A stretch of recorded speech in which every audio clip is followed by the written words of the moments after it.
আসসালামু আলাইকুম ওয়া রাহমাতুল্লাহি ওয়া বারাকাতুহু। আশা করছি মহান আল্লাহ তাআলার অশেষ রহমতে আপনারা সবাই খুব ভালো আছেন। আপনাদের দোয়ায় আমিও খুব ভালো আছি। সম্মানিত হাজরিন, আজকে খুবই গুরুত্বপূর্ণ একটি আমল নিয়ে আপনাদের মাঝে চলে আসছি আমি হাফিজুর রহমান। আশা করছি শুরু থেকে শেষ পর্যন্ত মনোযোগ সহকারে পুরো ভিডিওটা দেখবেন। কেননা আজকে আমরা ৬টা তাসবিহ নিয়ে কথা বলবো এবং ৬টা তাসবিহ আপনাদের মাঝে দিয়ে দেব। এই ৬টা তাসবিহ যদি আপনি আমরা যে ভিডিওতে যে কথা বলবো যে কোন সময় পড়তে হবে, এই ৬টা তাসবিহ কি, এই আমল যদি করতে পারেন তাহলে ভাই দুনিয়াতে তো আপনি সুখের জায়গা না। আপনি যদিও বলবেন যে হুজুর আমি আমল করি কিন্তু আমার তো কষ্ট দূর হচ্ছে না, কিন্তু দুনিয়াতে তো ভাই আমল ইয়ার শান্তির জায়গা না। দুনিয়া হচ্ছে পরীক্ষার হল। এইখানে আপনি যত ভালো পরীক্ষা করবেন, আল্লাহ তাআলার গোলামি যত করবেন, ততই আপনার ফায়দা।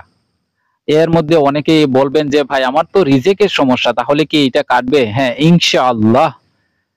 আবার অনেকেই বলবেন আমি জিনগ্রস্ত বা জাদুগ্রস্ত, এইগুলা কোনো বিষয় না। দুনিয়াদারি যত কিছুই হোক না কেন, আপনি যখন আল্লাহ তাআলার রাস্তায় একদম বের হয়ে যাবেন, দিনে রাতে যখন জিকির করবেন আল্লাহ তাআলার, তখন আল্লাহ তাআলার প্রিয় বান্দা হয়ে যাবেন আপনি। তখন যদি একটা জিনও আপনার সমস্যা করে, তাহলে এর ব্যবস্থা মহান আল্লাহ তাআলাই নিবেন।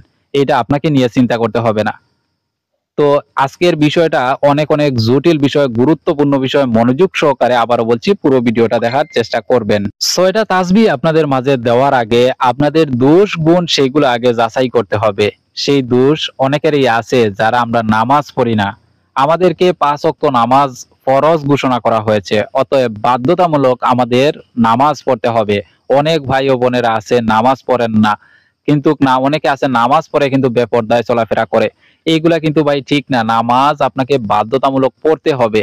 জিনিস আপনারা মনে রাখতে হবে, সেটা হচ্ছে হারাম থেকে আপনাদের বেঁচে থাকতে হবে, উত্তম চরিত্র গঠন করতে হবে। এই কয়েকটা জিনিস আপনি মানতে হবে বাধ্যতামূলক। তাহলে চলুন আজকে আমরা ৬টা তাসবিহ নিয়ে কথা বলবো। প্রথম তাসবিহটাই হচ্ছে সুবহানাল্লাহ। এটা আপনারা ফজরের নামাজের পর এবং মাগরিব নামাজের পর ১০০ বার করে পড়বেন প্রত্যেক দিন। এরপর তাসবিহ হচ্ছে আলহামদুলিল্লাহ। এটাও আপনারা ফজর ও মাগরিব নামাজের পর ১০০ বার করে পড়বেন। এরপর হচ্ছে আল্লাহু আকবার। এটাও আপনারা ফজর ও মাগরিবের পর ১০০ বার করে পড়বেন। এরপর হচ্ছে লা ইলাহা ইল্লাল্লাহ। এটা হচ্ছে উত্তম জিকির। এটাও আপনারা হ্যাঁ ফজর ও মাগরিব নামাজের পর ১০০ বার করে পড়বেন। এরপর হচ্ছে আস্তাগফিরুল্লাহ আল্লাযী লা ইলাহা ইল্লা হুয়াল হাইয়ুল কাইয়্যুম ওয়া আতুবু ইলাইহি। এটাও আপনারা ফজর ও মাগরিবের পর ১০০ বার করে প্রতিদিন পড়বেন।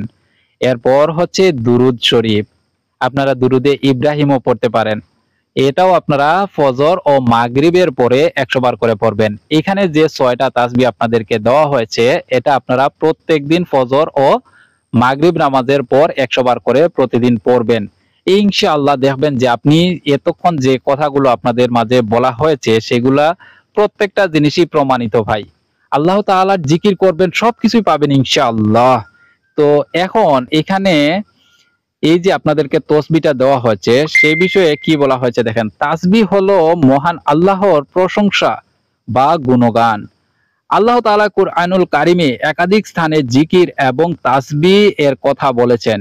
কুরআনুল কারিমের একটি আয়াতের উদ্ধৃতি দিয়ে আল্লামা শফি রহমতুল্লাহ আলাইহি এক বয়ানে তাসবিতে সিত্তাহ বা ৬ তাসবিহ এর আমলের কথা তুলে ধরেছিলেন।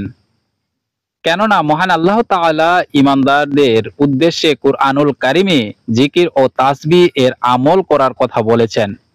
এ প্রসঙ্গে আল্লাহ তাআলা ঘোষণা দেন যে, ঈমানদাররা তোমরা আল্লাহকে অধিক পরিমাণে স্মরণ করো, সকাল বিকাল আল্লাহর পবিত্রতা তাসবিহ বর্ণনা করো। সূরা আহজাব আয়াত নম্বর হচ্ছে ৪২ এবং ৪৩। তো সবাই ভালো থাকুন, সুস্থ থাকুন। দেখা হচ্ছে পরবর্তী কোনো ভিডিওতে। আসসালামু আলাইকুম ওয়া রাহমাতুল্লাহি ওয়া বারাকাতুহু।